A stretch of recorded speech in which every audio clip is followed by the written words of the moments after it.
সেদিন কলকাতায় বন্ধ। ক্ষমতাসীন দল বিপক্ষ দলের কিছু লোককে খুন করে ফেলেছে, তাই বন্ধ ডেকেছে বিপক্ষ দল। এই রেষারেষি দলাদলি আমার একদম ভালো লাগে না। ক্ষমতার নেশায় মানুষ যে কত নিচে নামতে পারে এইসব নেতা নেত্রীরা তার জ্বলন্ত প্রমাণ। এক এক সময় মনে হয় পৃথিবীতে বোধহয় প্রেম, ভালোবাসা, স্নেহ, মমতা, বন্ধুত্ব বলে কোথাও কিছু নেই। সর্বত্র কেবল স্বার্থ আর স্বার্থ। সাধারণ বোকা জনগণকে ঘুঁটি করে মারণ খেলা খেলে যায় নেতা মন্ত্রীরা। মাঝে মাঝে মনে হয় এই কলকাতা শহরটা যেন একটা মানুষের জঙ্গল। এখানে মানুষের মুখোশধারী বাঘ ভালুকেরা ঘুরে বেড়ায়, আর সুবিধে পেলেই বোকা বা দুর্বলের ঘাড় মটকায়। মন খারাপ করে চুপচাপ একা বসেছিলাম বাসার বারান্দায় চেয়ারে। হঠাৎ দরজায় কড়াঘাত। শব্দটা বহু পরিচিত। যা ভেবেছি ঠিক তাই। দরজা খুলেই দেখি কিশোরী দাঁড়িয়ে আছে। আমি অবাক হয়ে বললাম, কি ব্যাপার, হঠাৎ এরকম ধূমকেতুর মতো উদয় হলে যে? কিশোরী হাসতে হাসতে বলল, কি আর করি, অফিস বন্ধ, বেরিয়ে পড়লুম বন্ধের কলকাতা ঘুরে দেখতে। একা একা বাসায় ভালো লাগছিল না। আমি বললাম, এটা অবশ্য ঠিক বলেছ।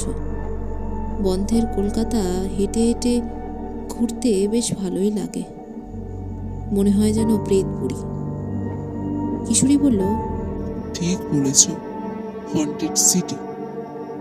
তবে আর ঘরে বসে কেন, চলো একটু ঘুরে আসি। আমি বাক্য ব্যয় না করে ঘরের দরজায় তালা দিয়ে বেরিয়ে পড়লাম। দুজনে মিলে হাঁটতে হাঁটতে গল্প করে চলেছি। সেই দুপুরের দিকে বেরিয়ে ঘন্টা 2 হাঁটবার পর হঠাৎ দুজনেই আবিষ্কার করলো আমরা মঠ লেনের কাছাকাছি এসে পড়েছি। কিশোরী বলল, এত দূর যখন এসেই পড়েছি, তখন একবার তারানাথের বাড়ি ঘুরে এলে কেমন হয়? আমি বললাম, তা মন্দ হয় না। এমন বিস্বাদ বিচ্ছিরি দিনটা তারানাথের গল্প শুনে তবু একটু মুখ ছাড়বে, কি বলো?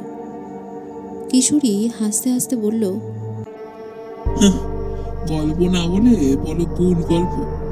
কোথা থেকে যে লোকটা পায় এত ডাহা গুল, কে জানে। আমি বললুম, তা সে যাই বলো বাবু, গল্পগুলো শুনতে কিন্তু বেশ ভালোই লাগে। কোথা দিয়ে যে সময় কেটে যায় তা খেয়ালই থাকে না। কথা বলতে বলতে আমরা কখন যেন এসে পৌঁছলাম তারানাথের বাড়ির দরজায়। নক করতে যাব এমন সময় কিশোরী বলল, ওই যা, পাংশিশু কেনা হয়নি, একটু দাঁড়াও, মুড়ির দোকান থেকে 1 প্যাকেট পাংশিশু নিয়ে আসি। আমি বললাম, চলো, আমিও যাচ্ছি তোমার সঙ্গে। কিছু গরম গরম ভাজাভুজি না হলে তো আবার তারানাথের গল্প জমবে না। কিন্তু এই বন্ধের বাজারে কি কোনো দোকানপত্র খোলা পাবে? আমাদের কপাল ভালো, একটা পান সিগারেটের দোকানি একটুখানি ফাঁকা রেখে বেচাকেনা চালাচ্ছিল। আমরা চুপি চুপি গিয়ে সেখান থেকে 1 প্যাকেট পাংশিশু কিনে নিলাম। গরম কিছু অবশ্য পাওয়া গেল না, তবে মিষ্টির দোকানটার পাশের একফালি সরু দরজাটা খোলা ছিল। সেখান দিয়ে ঢুকে 1 বাক্স নলেন গুড়ের সন্দেশ কিনে নিয়ে সোজা হাজির হলাম তারানাথের বাড়ি। শুনশান মঠলেন। মাত্র 2 বার ঠকঠক শব্দ করতেই দরজা খুলে দিল চারি। মুচকি হেসে বলল, আসুন কাকাবাবু, বাবা বাড়িতেই আছেন, আপনারা বসুন, আমি বাবাকে খবর দিচ্ছি। চারি চলে যেতে আমরা তারানাথের বৈঠকখানার 2খানা চেয়ার দখল করে বসে পড়লাম। সেটাকে বৈঠকখানা বললে অবশ্য বেশি বলা হবে। বারান্দার একটা কোণে খান 3 চেয়ার পেতে একটু বসার ব্যবস্থা করা হয়েছে। এখানে বসলে দূরে রাস্তাটা চোখে পড়ে, আর দেখা যায় খানিকটা দূরে দত্তদের পুড়ে ভিটের ওপর দাঁড়িয়ে থাকা দুটো সুপারি গাছের মাথার উপরে একখণ্ড আকাশ। খা খা দুপুরে চিল উড়ে বেড়াচ্ছে নীল আকাশের মাঝখান বেয়ে। অন্যমনস্ক হয়ে পড়েছি, এমন সময় হুঁশ ফিরল তারানাথের গলার আওয়াজ। আরে কি আশ্চর্য, তোমাদের কথাই ভাবছিলাম। একেই বোধহয় বলে টেলিপাথি। বসো বসো। ওরে চারিমা, একটু চায়ের ব্যবস্থা কর। চারিকে চায়ের অর্ডার দিয়ে তৃতীয় চেয়ারখানা টেনে নিয়ে জমিয়ে বসলো তারানাথ। আমি বললাম, বন্ধের দিন ঘরে বসে থেকে বোর হয়ে যাচ্ছিলাম, তাই চলে এলাম হাঁটতে হাঁটতে।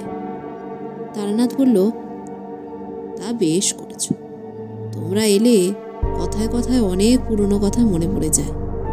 ও এসব দিন কাটিয়েছি এককালে। কথা শেষ করেই তারানাথ পাংশিশুর প্যাকেট থেকে একটা সিগারেট বের করে ধরালো। কিশোরী পলতে ধরিয়ে দেবার জন্য হয়তো বলল, আচ্ছা ঠাকুরমশাই, এই এখনকার মতো আপনাদের সময়ও এইরকম মারামারি খুনোখুনি যখন তখন যেখানে সেখানে ঘটতো? তারানাথ পাংশিস হয়ে গোটা দুই টান দিয়ে বলল, ঘটতো কি হে, বরং বলো বাড়ির ভেতরে পরিবারের মধ্যেই নিঃশব্দে কত খুন হয়ে যেত। আশেপাশের নিরীহ মানুষজনের মধ্যেই লুকিয়ে থাকতো কত নরপিশাচ। কেউ বুঝতেই পারতো না, চিনতেই পারতো না, ভাবতো হয়তো সাধারণ অসুখ বিসুখ। আসলে সেসব হতো তন্ত্রের অভিচার ক্রিয়ার ফলে। অভিচার ক্রিয়া, সেটা আবার কি ঠাকুরমশাই? আমি জানতে চাইলাম। তারানাথ বলল, অভিচার হলো তন্ত্রের শট ক্রিয়া।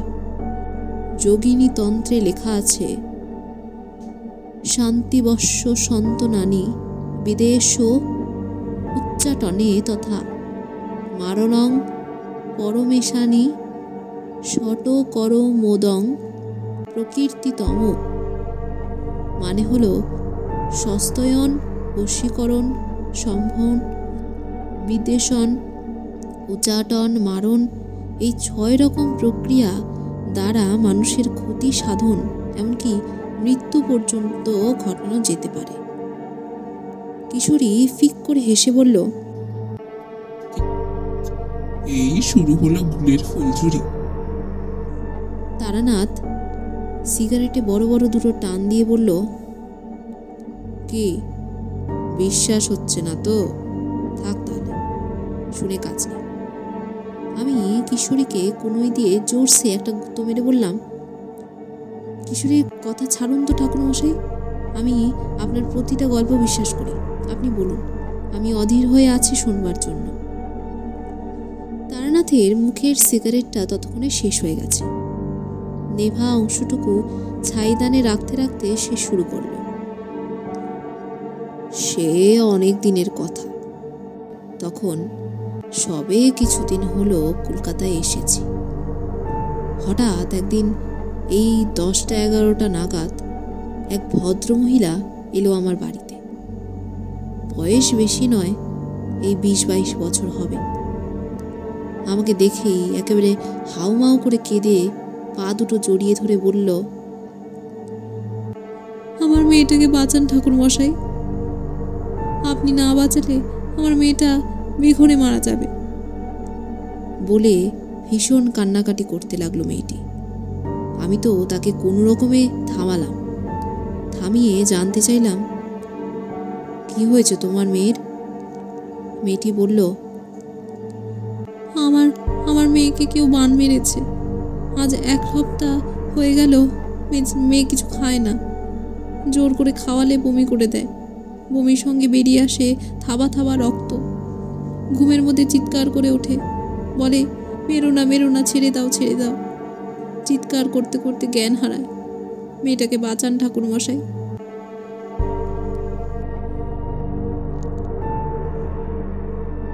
আমি সব শুনে জিজ্ঞাসা করলাম, কত বয়স তোমার মেয়ের? মেয়েটি বলল, এই বছর 5 হবে, সামনের মাসে 5 পেরিয়ে 6 পড়বে।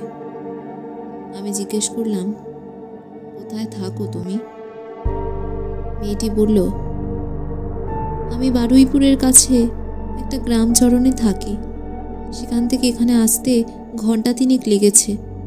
এখনই বের হয়ে পড়লে বেলা 2-2:30-এর মধ্যে পৌঁছে যেতে পারবো। চলুন ঠাকুরমশাই, এক আত্মীয়ের মুখে আপনার খুব নাম শুনে অনেক আশা নিয়ে ছুটে এসেছি। আমি আর না করতে পারলাম না।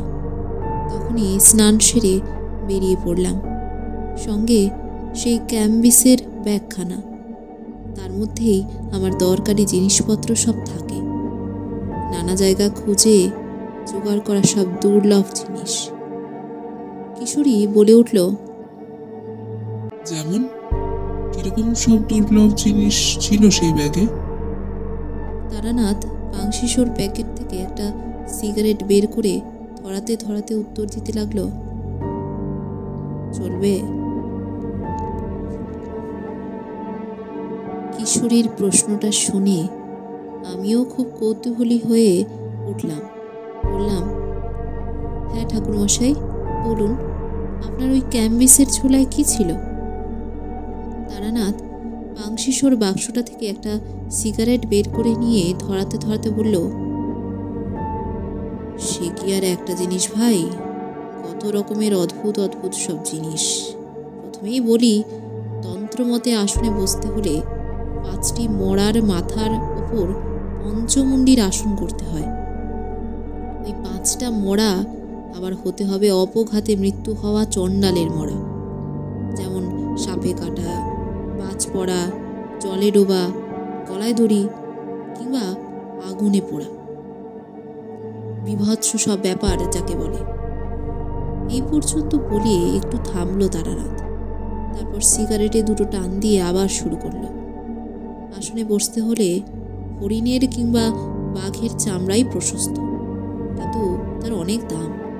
তাই সাধারণ কম্বলের আসনের মাঝখানে ছোট্ট এক টুকরো ব্যাঘ্র চর্ম সেলাই করিয়ে নিয়েছিলাম। তারপর দরকার রুদ্রাক্ষের মালা, তারপর ধরো তান্ত্রিকের রক্তাম্বর, তারপর দরকার নরকরটি। আমি জিজ্ঞেস করলাম, সেটি কি? তারানাথ বলল, সেটি হলো একটি মানুষের কপালের হার। একমাত্র ওই পাত্রেই পিশাচী দেবীকে মদ্য উৎসর্গ করা উচিত, কিন্তু যারা জোগাড় করতে পারে না তারা মৃৎপাত্রে কিংবা নারকেল মালায় মদ্য উৎসর্গ করে। কিশোরীকে হাজার বলা সত্ত্বেও টুক করে একটু ফুট কাটল। কিন্তু ঠাকুরমশাই, এসব হাড় মুন্ড আপনি জোগাড় করলেন কোথা থেকে? তারানাথ একটুও না চিন্তা করে বলল, এখনকার দিনে সবাই শ্মশানে সৎকার করে থাকে, কিন্তু সেকালে গরিব চাড়াল মুচি মেথররা সৎকার করবার খরচ জোগাতে না পেরে নদীর চড়ায় ফেলে রেখে আসত। পরনি শরৎ চাটুর্যের অভাগীর স্বর্গে ওই রকম মুখে একটু খড়ের নুটির আগুন ছুঁয়ে দিয়ে ফিরে আসতো নদীর চড়ায়। সে আর শকুনে খেয়ে অবশিষ্ট পড়ে থাকতো কঙ্কালখানা। তারপর যা বলছিলাম শোনো। তারানাথ আবার শুরু করার আগেই চারি ঢুকলো 3 কাপ চা আর পাঁপড় ভাজা, বাদাম ভাজা দিয়ে 3 বাটি মুড়ি মাখা নিয়ে। তারানাথ এক গাল মুড়ি তুলে নিয়ে বলল, তোমরাও খাও হে, বেশ মেখেছে মুড়িটা জারি। আমরা খেতে থাকলাম আর তারানাথ বলতে শুরু করলো, হ্যাঁ কি যেন বলছিলাম, কি কি থাকে আমার ঝোলায়? সবে তো আকন্দের মূল সহজে পাওয়া যায় না, খুব দুর্লভ বস্তু। 3মুখী রুদ্রাক্ষ, সাদা ধবধবে ডাব, শ্বেত করবীর ফুল, শ্বেত অপরাজিতার লতা, আরও অনেক রকম জিনিসপত্র যা তোমাদের বলা যাবে না। আমি বললাম, ওসব থাক, আপনি বরং বলুন তারপর কি হলো। তারানাথ 1 মুঠো মুড়ি মাখা মুখে তুলে আরাম করে চিবোতে চিবোতে বলল,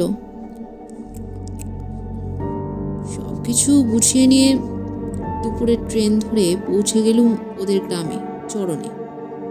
বেশ বর্ধিষ্ণু গ্রাম, আধা শহরও বলা যায়। যে বউটি আমাকে নিতে গিয়েছিল তার নাম পূরবী। বড় রাস্তা থেকে অনেকটা ভিতরে গিয়ে একখানা কানা গলির শেষ প্রান্তে ওদের বাড়ি। বেশ অবস্থা ভালো, দোতলা পাকা বাড়ি, সামনে এক চিলতে বাগান, সেখানে নানা রকম মরশুমি ফুলের গাছ, দেখলে চোখ জুড়িয়ে যায়। বাইরে থেকে দেখলে কোথাও কোনো অসঙ্গতি নেই। আমাকে নিয়ে পূরবী বাড়ির মধ্যে এলো।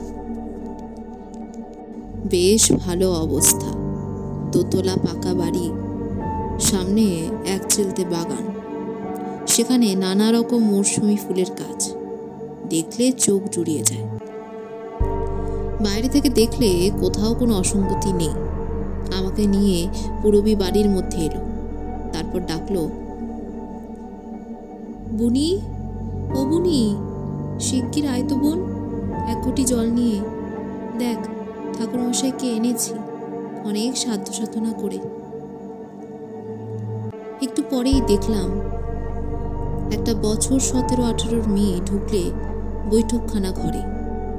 মুখখানা দেখতে পূরবীর মতো অবিকল, কিন্তু পূরবীর চেহারার মধ্যে একটা সুন্দর সুকোমল মা ভাব আছে। কিন্তু এই মেয়েটার চোখ মুখে কেমন যেন একটা উগ্রতা। মেয়েটা ঘরে ঢুকে আমাকে বেশ ভালো করে একবার দেখে নিল, তারপর ঘটির জল ঢেলে দিল পায়ে। পূরবী একটা গামছা এনে পা মুছিয়ে দিয়ে একটা চেয়ার টেনে বসতে দিল।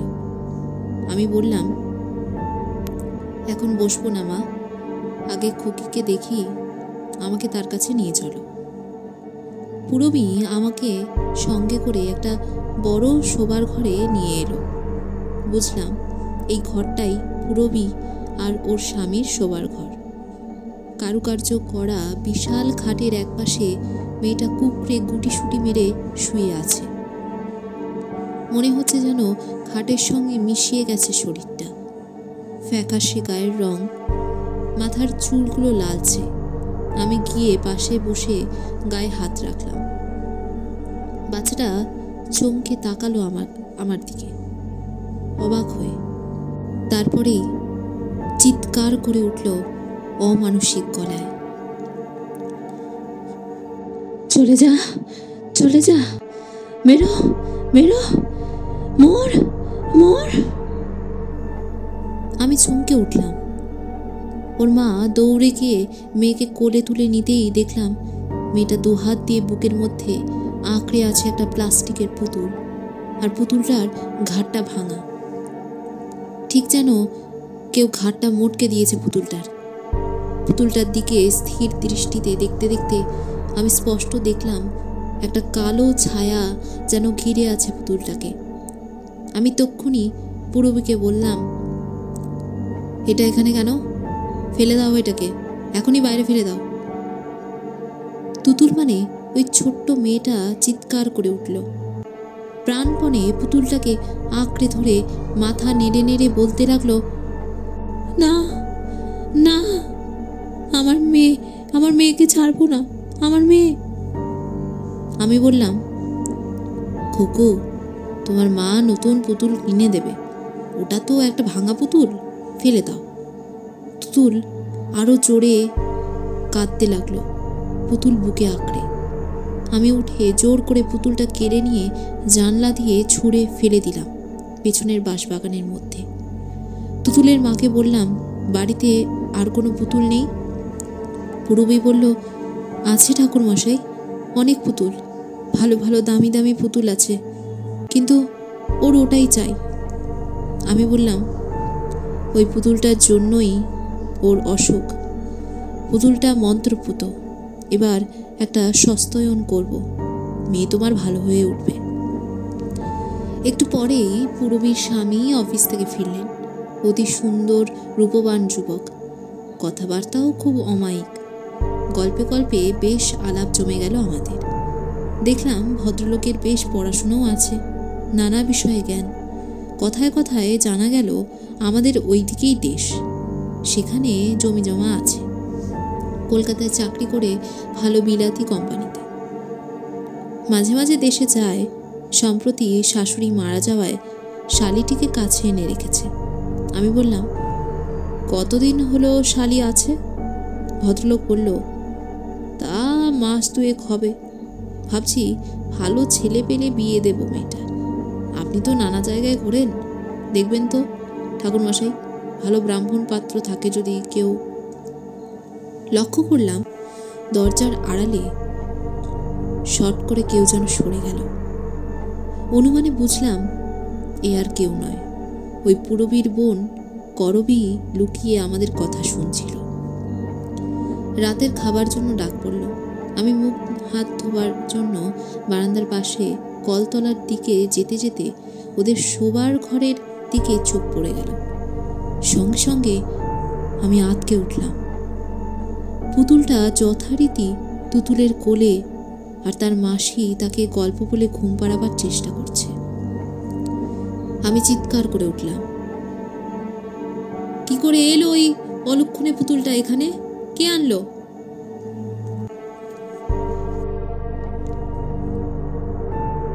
তারানাথ হঠাৎ যেন খুব অন্যমনস্ক হয়ে গেল। চুপ করে এক মনে পাংশিশোর প্যাকেট থেকে নতুন একটা সিগারেট তুলে নিয়ে এক মনে টান দিয়ে যেতে লাগলো। আমি বললাম, তারপর কি হলো ঠাকুরমশাই? ওই অভিশপ্ত পুতুলটা বাগান থেকে কি করে বাড়ির মধ্যে ফিরে এলো আবার? সেই কথাই তো জিজ্ঞাসা করতে লাগলাম সবাইকে। সিগারেটের ছাইটা নারকেলের মালার স্ট্রের মধ্যে ঠুকে ঠুকে ফেলতে ফেলতে তারানাথ বলল, কিন্তু কেউ কিছু বলতে পারল না। করবী মানে তুতুলের মাসি বলল, ওটা সে তুতুলের হাতেই দেখেছে। আমি বুঝতে পারলাম এভাবে চললে মেয়েটাকে বাঁচানো সম্ভব নয়। এইমাত্র 1 ঘন্টার মধ্যে মেয়েটা মনে হলো যেন আরও রক্তশূন্য, আরও নির্জীব হয়ে পড়েছে। আমি আর ঝুঁকি নিলাম না। পুতুলটা কেড়ে নিয়ে জ্বলন্ত উনুনের মধ্যে ছুঁড়ে ফেলে দিলাম।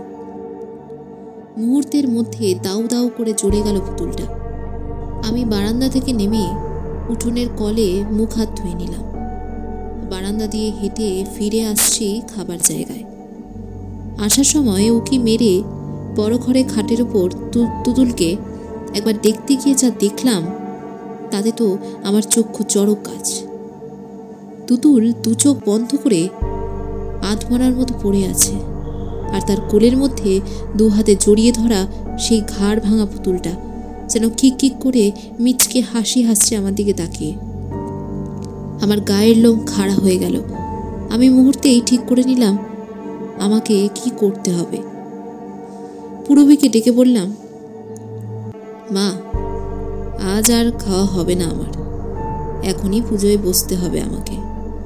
তোমাদের ঠাকুর ঘরটা দেখিয়ে দাও তো আমায়, আর এখনই সেখান থেকে প্রায় 1 বোতল মদ আর কাঁচা মাংসের ব্যবস্থা করো। সময় নষ্ট করা চলবে না। পিশাচ আমার আসার খবর জানতে পেরে গেছে। সেই রাত্রেই তার কাজ শেষ করতে চাইবে, তাই আর দেরি করলে বাঁচানো যাবে না মেয়েটাকে। তারপর কি হলো? তারানাথ থামতেই আমরা দুজনেই প্রায় সমস্বরে জিজ্ঞাসা করে উঠলাম। তারানাথ 1 গ্লাস জল খেলো পাশের টুলের ওপর রাখা প্লাস্টিকের জগ থেকে। তারপর বলতে শুরু করলো। আমার কথা শুনে তো আকুল হয়ে কাঁদতে লাগলো তুতুলের মা। আমি বললাম, দেখলে তো, তোমাদের চোখের সামনেই জ্বলন্ত আগুনের মধ্যে ছুঁড়ে ফেলা ওই প্লাস্টিকের পুতুলটা কেমন আপনা আপনি এসে হাজির হয়ে গেল তুতুলের কোলে। এবার নিশ্চয়ই বুঝতে পারছো ওটা কোনো সাধারণ পুতুল নয়। নির্ঘাত ওর মধ্যে আশ্রয় নিয়েছে কোনো পিশাচ।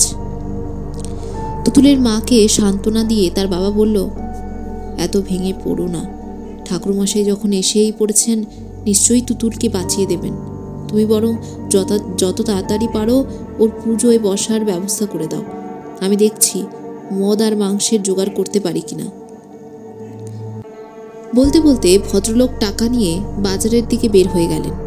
তারানাথ এবার থামল। বুঝতে পারলাম তার চোখ কি খুঁজছে। আমি নড়েল গুড়ের সন্দেশের প্যাকেটখানা খুলে তারানাথের সামনে এগিয়ে দিলাম। তারানাথ তার থেকে একখানি মাত্র তুলে নিয়ে চিবোতে চিবোতে বলল, ওরে চারি, এটা তুলে রাখ, চাপা দিয়ে রাখিস যেন বেড়ালে না খায়। এ পাড়ায় বড্ড বিড়ালের উপদ্রব।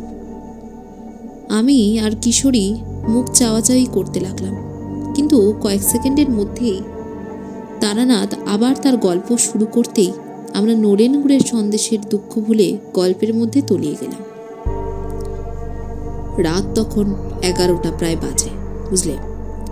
তারানাথ শুরু করলো, রাত 12টাতেই শুরু করতে হবে এই কাজ, তার মধ্যে গুছিয়ে সাজিয়ে নিতে হবে। পূরবীকে বললাম, আমার কিছু শুকনো কাঠ আর বালি লাগবে।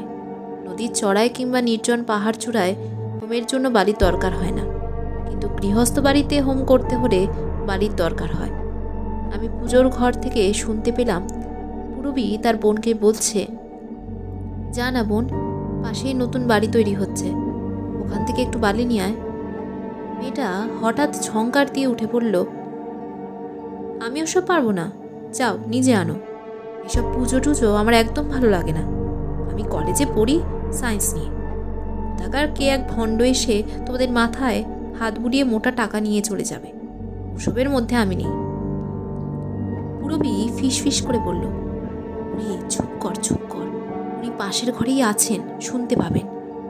করবী শুনল না, বরং আরো জোরে জোরে আমাকে যেন শুনিয়ে শুনিয়ে বলতে লাগলো, আমি বাড়ি চলে যাব আজই, এক্ষুনি, অসহ্য লাগছে আমার, বলে সে দৌড়ে তার নিজের ঘরে চলে গেল। আমি সেই ফাঁকে পূরবীকে ডাকলাম।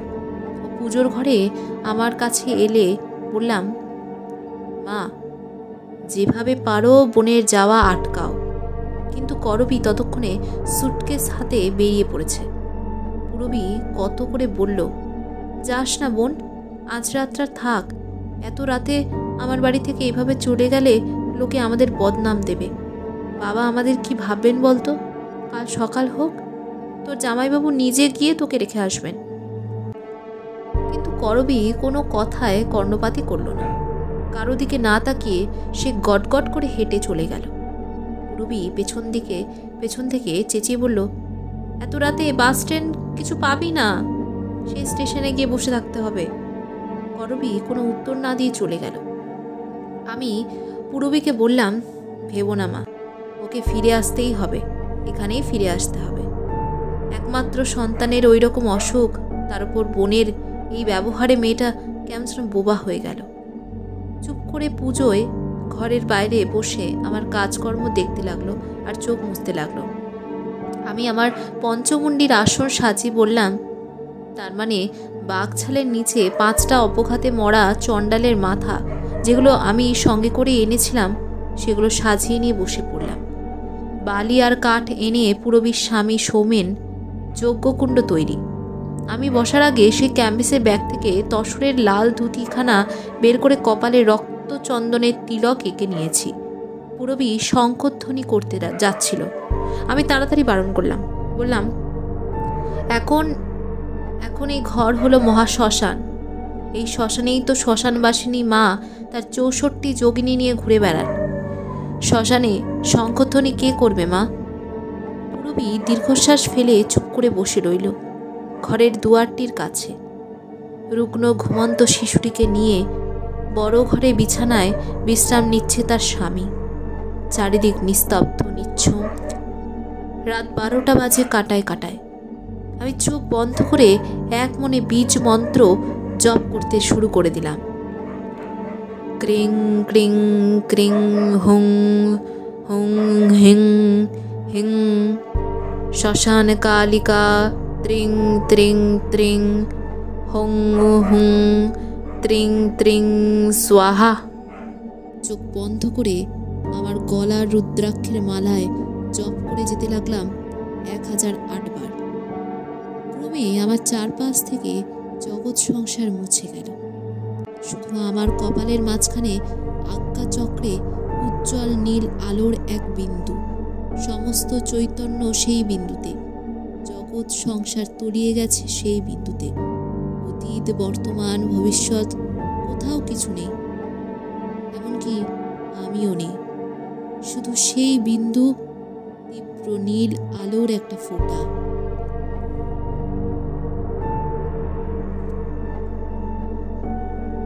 আমার ধ্যান যখন ভঙ্গ হলো, তখন সমস্ত ঘরখানা এক অদ্ভুত সুগন্ধে ভরে গেছে। এ কোনো ধূপধুনো বা চন্দন অগুরুর গন্ধ নয়, এ হলো সেই হাকিনী দেবীর অঙ্গের সুবাস। দারুণ পিশাচির কবল থেকে রক্ষা করতে ওই হাকিনী দেবীকেই আমার কাছে পাঠিয়ে দিয়েছেন মা। এতক্ষণ কথা বলে যাবার পর তারানাথ একটু থামল। আংশিসোর প্যাকেট থেকে একটা সিগারেট বের করে ধরিয়ে চোখ বন্ধ করে টান দিতে লাগলো তাতে। কিশোরী বলে উঠল, হাকিনী কি ঠাকুর মশাই? তারানাথ কিছু না বলে চোখ বন্ধ করে সিগারেটে আরো কটা টান দিয়ে নিয়ে বলল, হাকিনীকে ভুলে গেলে? বীরভূমের শ্মশানে সেই মাথু পাগলি তো ওই হাকিনী সিদ্ধ। ওরা সব মায়ের অনুচরী সহচরী, প্রচণ্ড ক্ষমতার অধিকারী এরা। ডাকিনী, হাকিনী, শাকিনী, এই তিন শক্তি মায়ের অষ্টপ্রহরের সঙ্গিনী। এরা পারে না এমন কাজ নেই। তারপর আরো বেশ কিছুক্ষণ চুপচাপ মন দিয়ে ধূমপান করবার পর ওরা সিগারেটের শেষটুকু নারকেলের মালার এস্ট্রেটের মধ্যে গুঁজে দিয়ে তারানাথ আবার শুরু করলো গল্প বলা। এই হাকিনী ডাকিনী এরা ঠিক কোনো দেবী নন, দেবীর শক্তির একটা অংশ। নিম্নতন্ত্রের সাধনা যারা করে তারা এই সব দেবীর শক্তি লাভ করে। মাতুপাগলি আমাকে তাড়িয়ে দেবার আগে ওই হাকিনী শক্তিকে বশ করার বিদ্যে শিখিয়ে দিয়েছিল। সেই সঙ্গে আরও একটা কথা বলে দিয়েছিল। আমি জিজ্ঞেস করলাম, কি ঠাকুর মশাই? তারানাথ বলল, মাতুপাগলি বলেছে এই হাকিনীকে দিয়ে যদি কোনো খারাপ কাজ করাস, তাহলে ও শক্তি তোর কাছ থেকে চিরতরে চলে যাবে, আর যাবার আগে তোর ভয়ানক ক্ষতি করে দিয়ে যাবে। মনে থাকে যেন। মনে রাখিস, হাকিনীকে দিয়ে কাজ করানো কাল কেউটে নিয়ে খেলা দেখানোর থেকেও ভয়ঙ্কর। আমি তাই নিতান্ত প্রয়োজন না হলে হাকিনী শক্তিকে জাগাই না। সেদিন স্পষ্ট বুঝতে পারছিলাম ওই বাচ্চাটাকে কোনো দুরন্ত পিশাচ একেবারে নিজের মুঠোর মধ্যে পুড়ে ফেলেছে। একে এখনই তাড়াতে না পারলে বাচ্চাটাকে কোনো মতে বাঁচানো যাবে না। তাই আমি নিতান্ত নিরুপায় হয়ে সেদিন হাকিনী শক্তিকে জাগিয়ে তুললাম। হাকিনী নিজের উপস্থিতি জানিয়ে দেবার পরেই আমি হোমকুণ্ড জ্বালিয়ে দিলাম। একে একে আহুতি দিতে লাগলাম। মন্ত্রপুত মাংসের টুকরোগুলো আহুতির সঙ্গে সঙ্গে দাউ দাউ করে জ্বলে উঠতে লাগলো আগুনের লেলিহান শিখা। যেন হাজার বছরের উপবাসী কেউ লক্ষ লক্ষ জীব বের করে চেটে পুটে খেয়ে নিতে লাগলো আমার উৎসর্গ করা খাদ্য। এখন পোড়া মাংসের উপর কটু গন্ধে ভরে উঠেছে ঘর।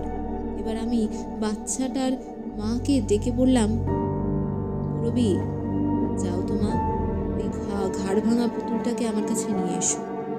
পুরবী সঙ্গে সঙ্গে ছুটে গেল পাশের ঘরে। বাচ্চাটা ঘুমোচ্ছিল, কিন্তু কিছুতেই পুতুলটাকে পুরবী ছাড়াতে পারল না মেয়ের কোল থেকে। যেন আঠার মতো মেয়েটার চামড়ার সঙ্গে একেবারে লেগে গিয়েছিল পুতুলটা। পুরবী ছুটে এসে আমাকে বলল, কিছুতেই ছাড়াতে পারছি না ঠাকুর মশাই, ওটা যেন ওর গায়ের সঙ্গে একেবারে আঠার মতো আটকে গিয়েছে। আমি বললাম, ঠিক আছে, মেয়েকে কোলে নিয়ে এখানেই আমার পাশে চুপ করে বসে থাকো তুমি। এবার পুরবী উঠে গিয়ে ঘুমন্ত মেয়েকে কোলে নিয়ে আবার আমার পাশে এসে বসলো। আমি যথারীতি মনতার উচ্চারণ করতে করতে হোমের আগুনে মাংসের আহুতি দিতে লাগলাম। দেখতে লাগলাম মাংসের ছোট ছোট টুকরোগুলো সব শেষ হয়ে গেল। তখন আমি বড় একটা টুকরো নিয়ে তার ওপর পুরবীর বোন করবীর নামটা আঙুল দিয়ে লিখলাম। তারপর সেটা আহুতি দিলাম হোমের আগুনে। আগুন 3 গুণ লাফিয়ে উঠল আকাশে। সেই সঙ্গে ঘন কালো ধোঁয়ার কুণ্ডলী, কালো ধোঁয়ার মেঘে ভরে গেল ঘর। চোখ মেলে তাকানো যাচ্ছে না, এইভাবেই কেটে গেল কিছুক্ষণ। বেশ কিছুক্ষণ পর ওই ধোঁয়ার মধ্যেই দেখলাম করবী যন্ত্রচালিতের মতো পায়ে পায়ে ঘরের একধারে এসে চুপ করে দাঁড়ালো, চোরের মতো চুপি চুপি মাথা নিচু করে। এবার আমি নরকরটির মধ্যে মদ ঢালতে লাগলো। হোমের আগুনে মদ আহুতি দিতেই আগুন ছিটকে ছিটকে লাফিয়ে লাফিয়ে উঠতে লাগলো আকাশের দিকে। সেই মন্ত্র পড়া মদ এইবার এক আঁচলা নিয়ে ছড়িয়ে দিলুম করবীর গায়ে। পশুর মতো আওয়াজ করে চিৎকার করে উঠল মেয়েটা। আমি তার দিকে তাকিয়ে বললুম, কে তুই? কেন এসেছিস? মেয়েটা বিচ্ছিরি খ্যানখ্যানে গলায় শুধু বলে যেতে লাগলো, বলবো না, বলবো না, বলবো না, কিছুতেই বলবো না। আমিও ছাড়বো না। আঁচলা আঁচলা করে মদ নিয়ে ছিটিয়ে দিতে লাগলো মেয়েটার গায়ে। সে চিৎকার করতে লাগলো, মাটিতে লুটিয়ে পড়ে আছাড়ি পিছাড়ি খেতে লাগলো অসহ্য জ্বালায়। শেষ পর্যন্ত আর পারল না। 2 হাত জোর করে সে বলল, বলছি, বলছি, সব বলছি, আর মেরো না আমায়, আর মেরো না। আমি এবার তাকে কড়া গলায় জিজ্ঞাসা করলাম, বল তুই কে? সে বলল, আমি পিশাচি। কেন এসেছি সেখানে? দিদির সংসারটা ছাড়কার করে দেব বলে। কেন? দিদি কি করেছে তোর? আমি সহ্য করতে পারি না। ওর এত সুখ, সুন্দর বর, সুন্দর বাড়ি, সুন্দর বাচ্চা, হিংসে আমার সারা শরীর জ্বলে পড়ে যায়। তাই ওর মেয়েটাকে খেতে এসেছি আমি, তারপর ওকেও খাবো। খাওয়াচ্ছি, আঁশ মিটিয়ে খাওয়াচ্ছি তোকে। কোথায় আছিস তুই? পুতুলের মধ্যে। ছেড়ে চলে যা, এক্ষুনি বলছি, চলে যা এখান থেকে। না গো, যেতে পারছি না, ছেড়ে দাও আমায়, পায়ে পড়ি তোমার, ছেড়ে দাও, আমি এখানে থাকবো, পুতুলকে খাবো, খাবো, খাবো। আমি এবার দাঁড়িয়ে উঠে হোমকুণ্ড থেকে একটা আধপোড়া কাঠ তুলে নিয়ে করবী নামের মেয়েটার শরীরে বসিয়ে দিলাম এক ঘা। আসলে সে তো আর তখন করবী নয়, সে তো আসলে ওই পিশাচি। মার খেয়েই ধর্মর করে উঠে বসলো মেয়েটা, বলল, যাচ্ছি, যাচ্ছি, যাচ্ছি, আর আমাকে মেরো না, মেরো না, মেরো না। আমি ফের সেই পোড়া কাঠের বাড়ি আবার এক ঘা বসিয়ে দিলাম মেয়েটার গায়ে। আর সঙ্গে সঙ্গে সেই ঘাড় ভাঙা পুতুলটা নট করে, যেমন গরু বাছুরের গা থেকে জোক পড়ে যায়, তেমনি করে পুতুলটা পড়ে গেল তুতুলের কোল থেকে। আর মুহূর্ত মাত্র দেরি না করে আমি ওই অভিশপ্ত পুতুলটাকে হোমকুণ্ডের মধ্যে ফেলে দিলাম। দাউ দাউ করে জ্বলে উঠল পুতুলটা। এবার বিশ্রী রাবার পোড়া গন্ধে গোটা ঘরটা ভরে উঠল, কারণ পুতুলটা ছিল রাবারের। পুতুলটা পুরোপুরি পুড়ে ছাই হয়ে গেল। আমি হোমের ভস্য এক মুঠো তুলে নিয়ে ছড়িয়ে দিলাম করবীর গায়ে, ঠিক যেন ঘুম থেকে উঠে বসলো মেয়েটা। তারপর থামলো। এবার পাংশিশুর প্যাকেট থেকে শেষ সিগারেটটা তুলে নিয়ে ধরিয়ে মন দিয়ে টানতে লাগলো। কিশোরী বলল, জল জ্যান্ত একটা মেয়ে হঠাৎ পিশাচ হয়ে গেল, এটা কি করে সম্ভব হয় ঠাকুরমশাই? তারানাথ সিগারেটে দুটো শুক টান দিয়ে বলল, সবই সম্ভব ভায়া। এ দুনিয়ায় অসম্ভব বলে কিচ্ছু নেই। মানুষের অবচেতন মনের মধ্যে ঈর্ষা, লোভ, কাম, ক্রোধ এইসব ভাব যখন তীব্র হয়ে ওঠে, তখন পিশাচ এসে বাসা বাঁধে তার মধ্যে। তারা তো সদা সর্বদাই ঘুরে বেড়াচ্ছে চারিদিকে। খালি চোখে দেখা যায় না, তবে সাধু পুরুষরা বুঝতেই পারছেন। আমি বাড়িতে ঢুকেই ওই মেয়েটার চারিদিকে একটা অদৃশ্য কালো বলয় লক্ষ্য করেছিলাম, তাই মাংসের বড় টুকরোটার গায়ে তার নামটাই লিখে রেখেছিলাম। খানিকটা আন্দাজেই বলতে পারো। বলে তারানাথ উঠে দাঁড়ালো, বলল, উঠি, আমার আবার একটা পুষ্টি করার আছে। আমি বললাম, তারপর কি হলো বললেন না তো? তারানাথ বলল, আর কি হবে, বাচ্চাটা সুস্থ হয়ে উঠল, আর ওই মেয়েটারও শুনেছি ভালো বিয়ে হয়ে গিয়েছিল পরে। কিশোরী আমার হাত ধরে টান দিয়ে বলল, চলো, এরপর বাস পাবো না।